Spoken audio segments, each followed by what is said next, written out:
eventually a new dream too. There's a lion with a long tail and he's telling it to the monkey. You and me eventually. The kookaburra's laughing at the giraffe and feeling pretty funky. Be a new dream too. The bear stares at the wallaroo.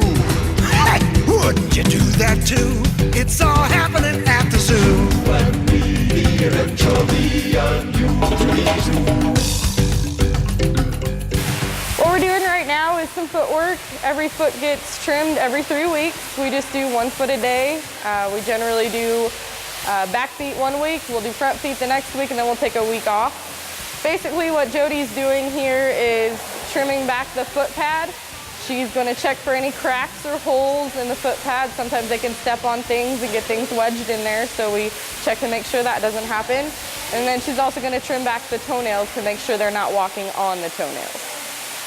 Footwork is important because our elephants don't walk as much as wild elephants do. We do walk them first thing in the morning, but they don't have to walk to look for food and water. We give it to them every day. So we just kind of help them along. Wild elephants would wear their foot pads down more than our girls do. So we go ahead and help them out with it. Basically, if we find a crack or a hole, what we do is we use these X-Acto blades. They have different edges on them. We have a big round and then a small round and then also a diamond that can get really fine things out. Basically, we dig out any holes as much as we can, and then if it's deep enough, we can also treat it every day. Cinda actually has a couple cracks right now that we do treat every day. We put some antibiotic on it just to make sure it doesn't get infected, and then we also put copper tox on it to kind of seal it off. It works kind of like a liquid Band-Aid. Oh, it can be about 1/2 inch thick, somewhere in there. Right now we're just taking off just a thin layer of it. It goes by, we can tell the layers by color. When it gets close to the blood supply, it's white. So that's when we know, okay, well, we need to stop trimming that because we obviously don't want to hit blood. Elephants have 4 toenails on their back feet and then 5 on each front foot.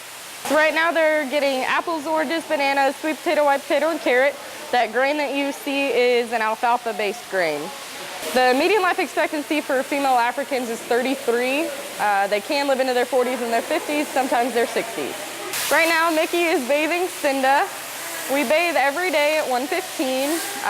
Basically why we do this is a very simple reason is they throw mud on themselves, and in order for us to visually inspect them, we need to clean that mud off.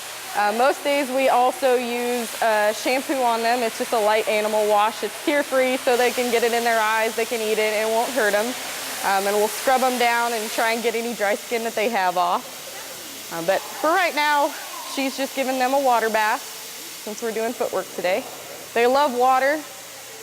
Some days we'll take the nozzle off of the hose there and just let them play in it, and they love it. Oh, they know how to turn on that hose right there, actually. Yes. I think Stephanie did that right before you got here. Something that zookeepers find is that hose water always seems to be better than drinker water for some reason. All animals like to drink out of the hose. See right there, she's kind of doing some behaviors with them. Each of our elephants know about 80 different behaviors right now. We're always trying to train new things, usually about 2 or 3 new behaviors every year. Most of them have a purpose, body positioning or just visual inspection, also exercise, and then a couple of them are just fun. Very, very smart. They can pick up on the things that we're trying to train them, sometimes as fast as 2 weeks. Sometimes it takes a couple months. It kind of just depends on what we're trying to train them to do. They've been here for 37 of their 39 years, so they're very used to this. We got them from an elephant orphanage in South Africa, it's Kruger National Park. They were both roughly 2 years old when we got them. I don't think that we know for sure, but most likely their parents were poached for their ivory. They're very aware of where we are when we're in there with them.